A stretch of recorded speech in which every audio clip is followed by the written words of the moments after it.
Welcome back. We're talking with Heather Beer about ways we need to give ourselves a break. And it starts with that mind shift, recognizing the lies and then turning it around. Yeah.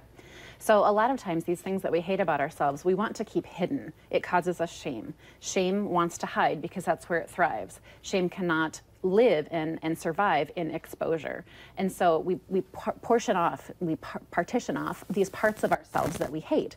And so what happens then is that nothing ever heals and nothing ever gets better until we bring those parts of ourselves in and say, okay, I'm going to love you into health. I'm going to love this part of myself that really is unattractive, that I don't like about, I don't like this thing about me or whatever.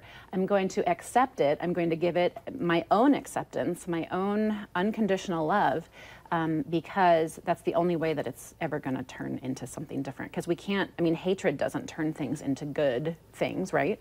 So there's just a short verse from Psalm 23 that really speaks to me about this. It's where David says, "You prepare a table before me in the presence of my enemies." And I'm not here to give a theological discourse on that, but I like the picture that this paints. So this is God preparing a table before us in the presence of our enemies. Well, sometimes those enemies are inside of us. And so I've started creating a worksheet for people so that you can draw, you can have your own table, you can pull in these parts of yourselves into the table. You're standing there with the Lord and saying, okay, this part of myself, I tend to be lazy, or I tend to overeat, or I tend to, whatever the thing is, or this horrible thing happened to me when I was a kid, or I get terrible grades, or, whatever the things are. You can pull those things in. And first naming them, that's a lot of work. I've had people come in and say, boy, I was able to invite those things to the table, those different parts of myself, and that's all the further I got. Yeah, that's really normal, because just looking at those things feels, when they've been in the dark and in hiding for so long, it just feels incredibly overwhelming to say, I'm going to bring this into the light. So then we have to look at what's true. What is true about you? What is true about the things, the different parts about you?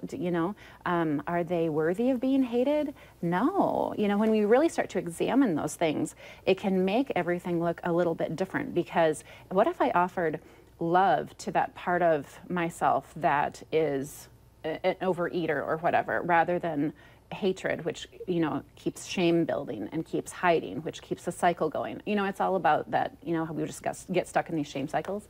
So bringing things to the table with the help of God, who, we have to look at his truths too, because his banner over us is love. He dances over us. He says he will never leave us or forsake us. And so we can offer those things then, because if we've received them, we can offer those things then to those parts of ourselves that we just think are so far gone. So to be able to say, okay, I'm welcoming you in here. Because really, what is self-compassion? It's just saying, hey, I'm human and I need to give myself a little grace. Because I've kind of created this really awful world inside my head that isn't fun to live in anymore. I think a lot of times when people say, yeah, this is what goes on in my head, why do I want to live this way? That's just a huge realization moment where it's like, okay, we need to do something about this.